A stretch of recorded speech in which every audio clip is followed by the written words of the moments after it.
Hello students, Happy New Year to you all. Today we are going to discuss here three things about Indian Contract Act. Three sections we are going to discuss here: Section 10, Section 11 and Section 12. What they all says? Section 10 is relevant to what agreements are contract, कौन से करार संविदाएं हैं. Section 11 is relevant to who are competent to create a contract, यानी संविदा करने के लिए कौन सक्षम है. And the last Section 12 is related to about sound mind, यानी कौन व्यक्ति स्वस्थ चित्त है. सेक्शन 10, 11 और 12 को एक साथ पढ़ने का पर्पज़ ये है कि सेक्शन 10 में जो कंटेंट्स प्रोवाइड कराए गए हैं उसी के साथ सेक्शन 11 और सेक्शन 12 मिलकर सेक्शन 10 को कंप्लीट करते हैं. Although we can read section 23 too also, लेकिन ये एक बड़ा क्वेश्चन आगे बनेगा, इसलिए हम इसको बाद में डिस्कस करेंगे. तो सबसे पहले सेक्शन 10 पर आते हैं. सेक्शन 10 ये कहती है व्हाट एग्रीमेंट्स आर कॉन्ट्रैक्ट, कौन से करार संविदाएं हैं. तो हमने इसमें पढ़ा है, जब आप बेयर एक्ट की लैंग्वेज पढ़ेंगे तो उसमें कुछ कंटेंट्स निकल करके आते हैं. वो कंटेंट्स क्या हैं? सबसे पहले करार संविदाएं हो जाएंगे जब वह सक्षम पक्षकार हो, कॉम्पिटेंट पार्टीज हो, जिसके बारे में हम ऑलरेडी डिस्कस कर चुके हैं, जो दिए गए हैं सेक्शन 2C में. वचनदाता और वचन ग्रहीता, प्रॉमिसर और प्रॉमिसी. दूसरा आता है कि किसी भी कॉन्ट्रैक्ट को बनाने के लिए फ्री कंसेंट होना चाहिए. तो फ्री कंसेंट के प्रोविजन इंडियन कॉन्ट्रैक्ट एक्ट में सेक्शन 14 to 22 तक प्रोवाइड कराए गए हैं. Although we can read section 13 here which define consent. Section 13 को भी हम साथ में पढ़ सकते हैं, जो सिर्फ कंसेंट को यानी सम्मति को परिभाषित करती है. बाकी अगर फ्री कंसेंट की बात जहां आती है, हमसे अगर पूछा जाता है कि स्वतंत्र सम्मति क्या है, तो उसके लिए हमको इंडियन कॉन्ट्रैक्ट एक्ट के सेक्शन 14 से 22 के प्रोविजन पढ़ने होंगे, जिसकी बारे में डिस्कशन हम नेक्स्ट लेक्चर में करेंगे. फिर आता है इसके अंदर किसी भी एग्रीमेंट को कॉन्ट्रैक्ट में बनाने के लिए लॉफुल ऑब्जेक्ट एंड कंसिडरेशन होना चाहिए, यानी विधिपूर्ण उद्देश्य होना चाहिए और विधिपूर्ण उसका प्रतिफल होना चाहिए. As I told you in previous lecture, section 2D is defined consideration, यानी प्रतिफल को बताता है. ये सेक्शन 23 और 24 के साथ हम डिटेल में आगे पढ़ेंगे. बस कंसिडरेशन का मतलब ये होता है कि एक व्यक्ति जब किसी व्यक्ति को कोई कार्य करने के लिए या नहीं करने के लिए कहता है, तो उसका कोई वैल्यू यानी उसकी कोई मूल्य देता है, तो वो उसको कंसिडरेशन कहा जाता है. और लॉफुल ऑब्जेक्ट होना चाहिए, यानी विधि की नज़र में वह उचित होना चाहिए. इसको आगे हम डिटेल में पढ़ेंगे. फिर इसी के लिए आता है कि एग्रीमेंट कब कॉन्ट्रैक्ट हो जाएगा, जब which is not expressly declared void, अगर विधि ने उसे अभिव्यक्त तौर पर शून्य घोषित नहीं किया गया हो.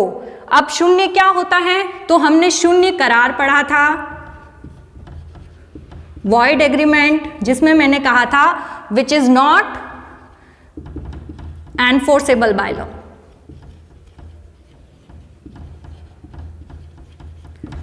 तो यहां क्या हो गया? कंपेटेंट पार्टीज होनी चाहिए, फ्री कंसेंट होनी चाहिए, लॉफुल ऑब्जेक्ट और लॉफुल कंसिडरेशन होना चाहिए. उसी के साथ होना चाहिए कि लॉ ने उसे एक्सप्रेसली डिक्लेयर्ड वॉइड नहीं किया गया हो.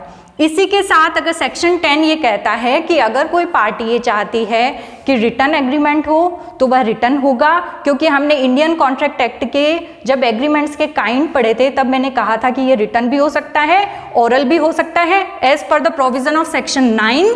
लेकिन अगर पार्टी ने ये कहा है कि मैं लिखित में ही संविदा करना चाहूँगा, तो वहाँ कॉन्ट्रैक्ट रिटर्न में होगा. अगर पार्टी ये रिक्वायर्ड करती है कि ये रजिस्टर्ड होना चाहिए, तो it will be registered. And the last one, if he ask for witness, then such contract will made in presence of witness. This is section 12. Now we are going to study here section 11। संविदा करने के लिए सक्षम कौन है? हमने यहाँ पर देखा था 10 में कि सक्षम पक्षकार होना चाहिए। तो अब ये सक्षम पक्षकार कैसा होगा, इसके बारे में सेक्शन 11 इसके बारे में प्रोवाइड कराती है। सेक्शन 11 कहती है ऐसा व्यक्ति मेजर होना चाहिए। The second one, sound mind होना चाहिए। And the last one, not disqualified by law. वयस्क होना चाहिए, स्वस्थ चित्त और विधि द्वारा अयोग्य घोषित ना हो।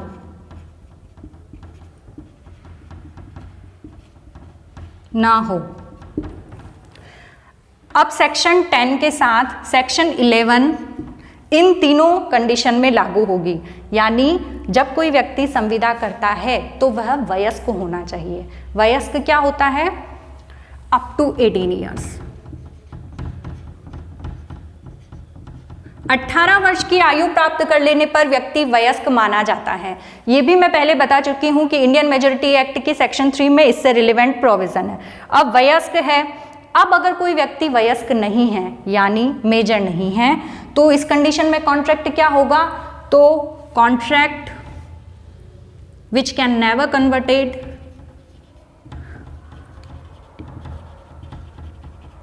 Never convert and having effect null।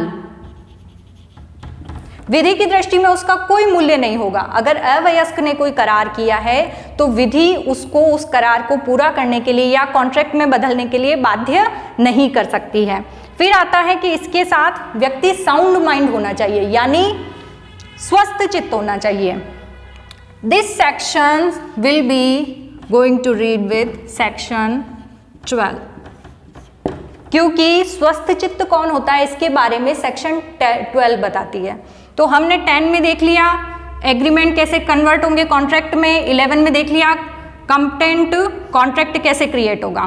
तो ये जो साउंड माइंड है इसके लिए हमको सेक्शन 12 भी साथ में देखनी होगी। तो सेक्शन 12 ये कहती है कि साउंड माइंड जब होगा जब व्यक्ति में अंडरस्टैंडिंग होगी।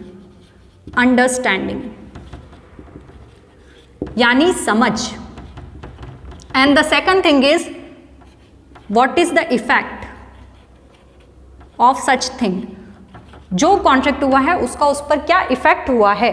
अगर व्यक्ति इस चीज को समझ पाता है तब तो वह स्वस्थ चित्त कहा जाता है। यानी सेक्शन 10 जो है वो संविदा करने के लिए सक्षम व्यक्तियों के बारे में बताती है और उसमें जो उसका सेकंड पॉइंट है वो साउंड माइंड की बात करता है जो हमें सेक्शन 12 के साथ पढ़ना है। सेक्शन 12 साउंड माइंड के बारे में बताता है। अब सेक्शन 11 का लास्ट पॉइंट जो ये है कि नॉट डिस्क्वालिफाइड बाय लॉ यानी विधि द्वारा अयोग्य घोषित नहीं होना चाहिए। कौन हो सकता है ऐसा व्यक्ति? एक कैदी, प्रिजनर।